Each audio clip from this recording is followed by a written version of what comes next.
Assalamualaikum warahmatullahi wabarakatuh. Sahabat desa, kembali lagi jumpa bersama kami di channel podcast Desa Bantarsari dari Desa untuk Indonesia.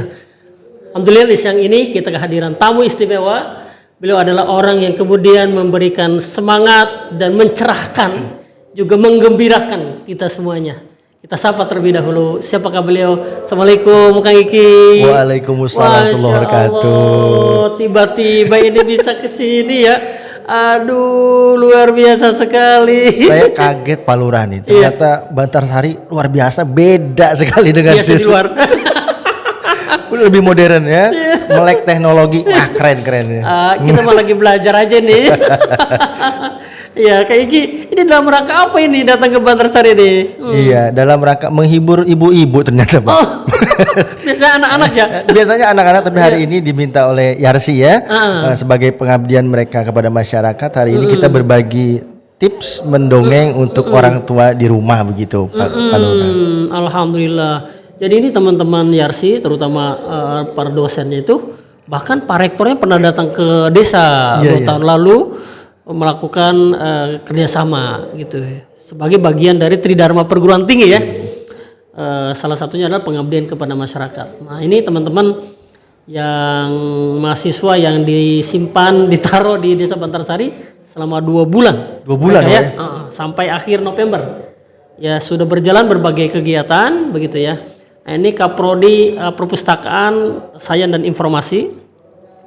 Salah satu kegiatannya adalah bagaimana ini para guru, ibu-ibu, guru PAUD itu bisa menarik anak-anaknya, mereka bisa datang ke desa, situ ada perpustakaan yang kemudian mereka bisa secara leluasa mengoptimalkan sarana yang ada begitu ya. Nah, Kang Iki kan sering juga hadir ke Bantarsari kan? Sering sekali. Berbagai kegiatan. Kemarin terakhir acara Ramadan nih Pak, sebelum Ramadan. Iya, kita bikin acara sanlat untuk anak-anak dan sudah 2 kali, 3 kali bahkan sekarang ya. Selalu anak-anak dinantikan, kayak kiosan gitu. Dinantikan sekali ini. Kayak Iki, apa bisa diceritakan kok Kang Iki memilih jalan ini gitu, menjadi fashionnya begitu ya? Ya. Begini Pak Lurah tuh, dulu saya seorang guru. Guru sekolahan gitu ya. Lalu saya bergabung dengan Kampung Dongeng namanya, Kampung Dongeng Indonesia. Lalu saya memutuskan untuk menjadi seorang pendongeng, walaupun di awal-awal orang tua saya menolak Pak. Gitu. Karena mungkin ya udah kerja dengan gaji yang bulanan lah begitu ya Pak. Karena kerjanya formal lah begitu. Tapi tiba-tiba memutuskan jadi seorang pendongeng yang menurut orang tua saya kerjanya apa gitu. Lalu siapa yang mau gaji segala macam gitu. Nah, awal-awal begitu ya, artinya masih agak ragu lah gitu. Tapi saya yakin Allah sudah memberikan rezekinya masing-masing dengan jalannya beda-beda. Tinggal cara menjemputnya saja. Walaupun di awal-awal karir itu ya begitulah, orang tua sampai beberapa bulan itu nggak nerima saya. Sampai pada akhirnya saya waktu itu ingat sekali ke Jogja untuk dongeng di sana selama 1 bulan. Tetap aja begitu pulang bawa uang dari hasil dongeng, tetap aja bapak tuh seperti nggak menerima lah anaknya jadi seorang pendongeng, karena memikirkan nanti ke depan mau jadi apa. Kalau sudah menikah nanti istrimu mau makan apa segala macam, begitulah Pak. Pokoknya ya kurang menerima lah. Tapi sejalannya waktu saya merasa senang di sini. Artinya saya bisa menikah, lalu punya saung, punya gerobak segala macam itu. Pembuktian, ternyata orang tua itu perlu pembuktian dari anaknya. Ternyata begitu dibuktikan saya bisa di sini, saya senang di dunia ini, ternyata orang tua menerima sampai sekarang. Bahkan spanduk saya itu nggak dicopot-comot sama bapak. Kalau dulu nggak suka lihat poster saya begitu foto saya dongeng itu dibuka sama bapak, tapi sekarang begitu nerima itu di ruang tamu bapak saya. Spanduk saya nggak dicopot-copot Pak. Masya Allah. Itu poster saya dongeng dari 2014 atau 13 itu masih ada. Masya gitu. Allah. Karena mungkin senang gitu ya Pak gitu. Iya. Alhamdulillah, luar biasa sekali. Iki biasa tuh ada pesan apa ketika mendongeng tuh, terutama sama anak-anak itu? Siap. Yang kita tanamkan tentunya pendidikan karakter untuk anak-anak. Apalagi sekarang itu kami sedang ada gerakan namanya Serbukati, Pak. Itu 1000 kata positif. Ya. Karena anak-anak sekarang sukanya main media sosial ya. Betul. Dan banyak kata-kata yang tidak pantas diucapkan untuk anak-anak. Apalagi ya menghina, terus apa namanya ngatain temennya segala macam, kata kotor, kata binatang. Maka sekarang kita punya gerakan namanya Serbukatip, ke sekolah-sekolah itu mendongeng bagaimana menjaga lisannya dengan baik.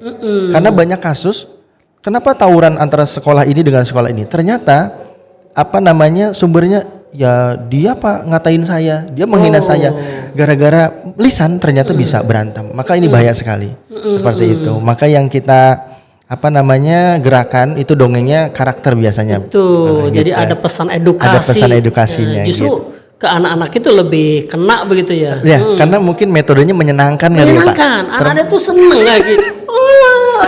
Luar biasa. Justru kan dengan begitu kan anak tidak terasa bahwa ada pesan edukasi, pesan moral yang kemudian mereka sesungguhnya tidak sadar bahwa mereka dibawa ke dunia itu.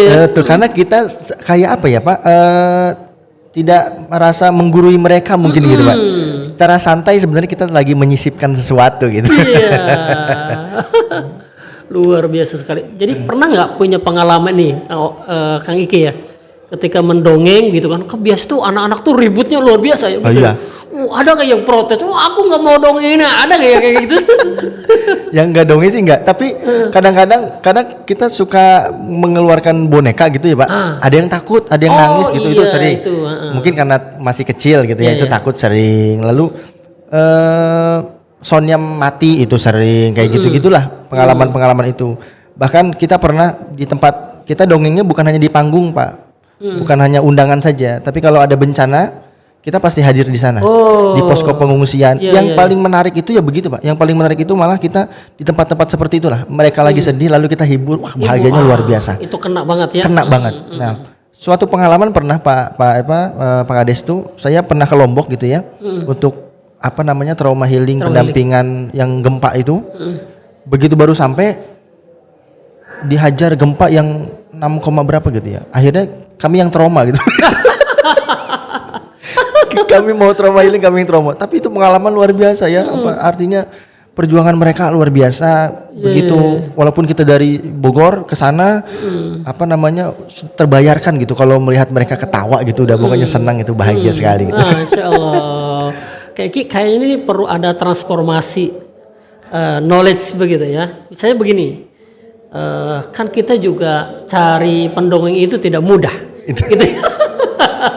Siapa gitu ya kalau mau buat acara tuh saha gitu. Kadang Kang Iki-nya sibuk kan gitu ngisi di beberapa tempat. Nah adakah misalnya buat kelas khusus gitu ya yang kemudian itu menjadi apa ya sehingga kita bisa tebar tuh mereka-mereka yang kemudian sudah dilatih lah katakanlah kan begitu. Siap.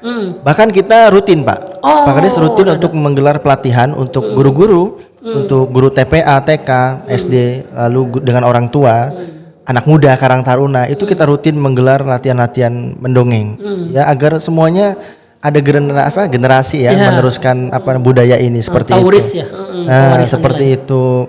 Bahkan banyak akhirnya jadi pendongeng juga. Kami Kampung Dongeng itu bukan hanya sendiri, saya bukan hanya sendiri, tapi Kampung Dongeng sudah hampir 200 titik di seluruh Indonesia.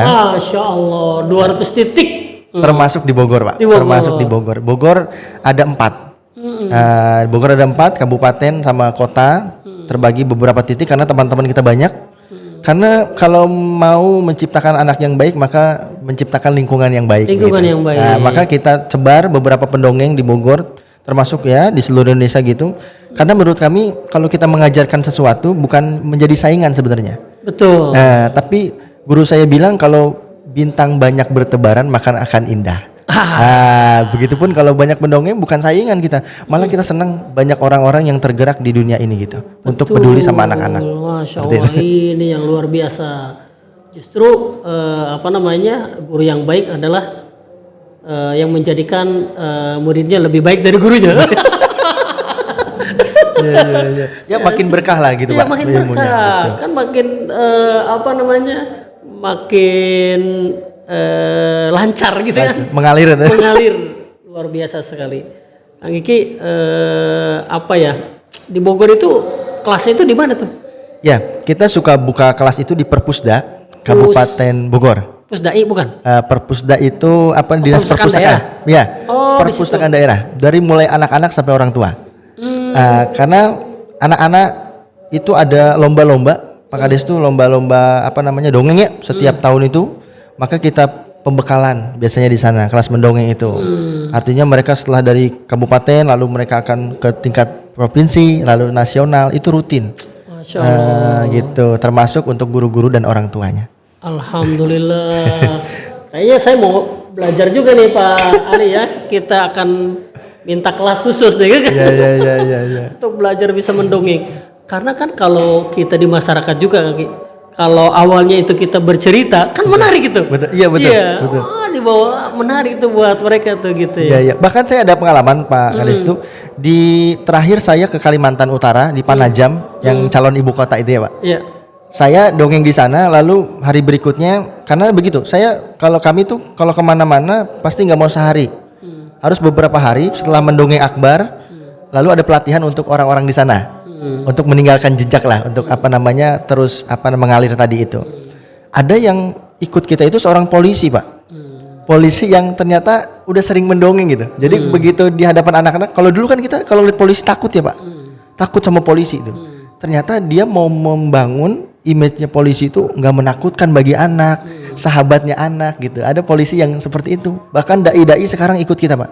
Beberapa Alhamdulillah. penceramah. Iya. Karena kalau diundang sekolah, kalau monoton kabur. Nggak menarik kan Menarik. gitu. Maka ada beberapa dai, ustadz itu yang gabung ke kita.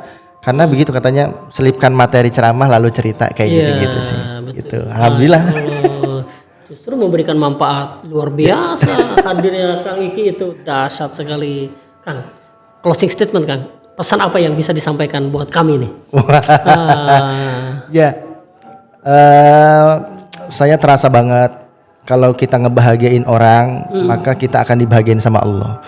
Kalau kemana-mana disuruh cerita, lalu kita buat cerita, lalu anak-anak bahagia, maka saya yakin ketika itu Allah menuliskan cerita juga buat kita dan kita akan bahagia. Masya Allah, aduh keren banget, dahsyat sekali, luar biasa sekali Kang Iki, terus berkarya, terus berbuat untuk Indonesia. Amin. Kan kontribusi itu tidak harus dengan materi, tapi dengan ide-ide, dengan karya-karya nyata kita. Apa kesan terakhir untuk kami di Desa Bantarsari? Wah, ini saya pokoknya luar biasa nih, kaget saya ini. Apa jadi desanya beda lah. Keliling ya Pak, saya suka keliling ya, namanya juga cowok penghibur ya Pak, cowok panggilan. Cowok panggilan. Lagi-lagi panggilan. Ya kesannya pokoknya luar biasa. Bantarsari melek teknologi, lebih maju, lebih keren, sukses untuk Bantarsari. Amin. Oke, terima kasih sahabat desa. Demikian perbincangan singkat kami dengan tamu istimewa Kang Iki yang telah memberikan sebuah inspirasi dan juga motivasi untuk kita semuanya, terutama lahirnya anak-anak yang teredukasi dengan sarana pendidikan yang menyenangkan untuk anak-anak kita, dan yakin 2045 kita akan menjadi Indonesia emas, dan itu bertepatan dengan 100 tahun Indonesia merdeka. Generasi emas. Generasi emas. Insyaallah. Demikian, terima kasih. Sampai jumpa dari Desa untuk Indonesia. Assalamualaikum warahmatullahi wabarakatuh. Wah, luar biasa.